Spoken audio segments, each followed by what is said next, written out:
nziza. Umunsi umunezero. Sabato nziza. Tugiye gusoma urwandiko rwakubiswe n'inkuba. Yego. Umurongo waho. God have mercy upon us. I don't want peace. I want problems. Haravuga ngo buri wese nihangira umurimo kuko isi igiye kuza kandi bizahiga bihangiye umurimo. Turumvikana? Haravuga ngo buri mwana wese nakizwe.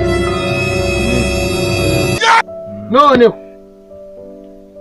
umurongo wundi wa subusu warwera ni warwera. Haravuga ngo you know you can be prosecuted for that. God have mercy upon us. Nihangira umurimo. Yego. Aka kabiri kakavuga ngo umushumba wese I want problems always. Akavuga ngo umuhinzi I want problems always. Muryango we. Amen. Amen. Bagiye gusenga. Data watwo dutoboza kuba watugeze ahangaha. Buri mwana wese ko bagiye kwikina komedi ziwe. Amen. Cyubahiro. Amen. Barakoze muri rusange, hari abantu bamaranye igihe uburwayi urumva. Hano hakaba hari umushitsi mukuru, akaba ari we uri buze kubasengera. Urwaye? Wowe? Genda rwaye. Wowe Kakaso? Karaka genda rwaye n'iki? Genda rwaye. Urwaye here? Yewe na umutezi waranzengereje igihe cyose. Mora umutezi waranzengereje mu bintu biba. Rero shaka ko mwafasha ngataha. Uwo nguwo no musaraki barakira rwose. Ubundi muri make bo baragiye igihe kingana iki? Imyaka 850. Ibyo bibaho? Kuki wayitindanye? Pastor. Erega nanjye sinari mbizi ko narengerwaye. Pastor. Yego. Urakoze cyane rero. Reka nanjye mbibwire. Yego.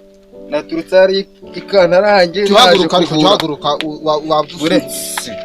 Naturutse ari ikantarange. Naje kuvura abarwayi bose mu bakire. Yego. Uyu munsi barakira kubw'imbaraga z'Imana. Amen.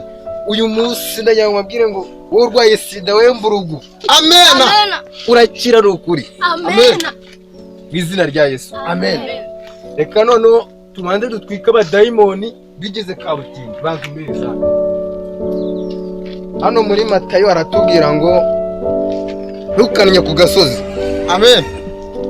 Ndagira ngo none mu byukuri turangije iri sengesho kunya ku gasozi muri Matayo yaranditse. Iri sengesho none reka tubyihorere tumande dutwika abantu b'abanyamitima myiza. Hano murya ivoka n'ikijumba mwagize mukarengwa mukayakura abaturage. Reka none Imana irambwiye ngo nze mbarebe natwe waba wisanga none akazi hano. You know you can be prosecuted for that. God have mercy upon us. Izina rya Yesu. Hano ndimo ndabona abadayimoni mu izina rya Yesu. Hano Karaka n'abadayimoni. urwaye sida ugera ku isi.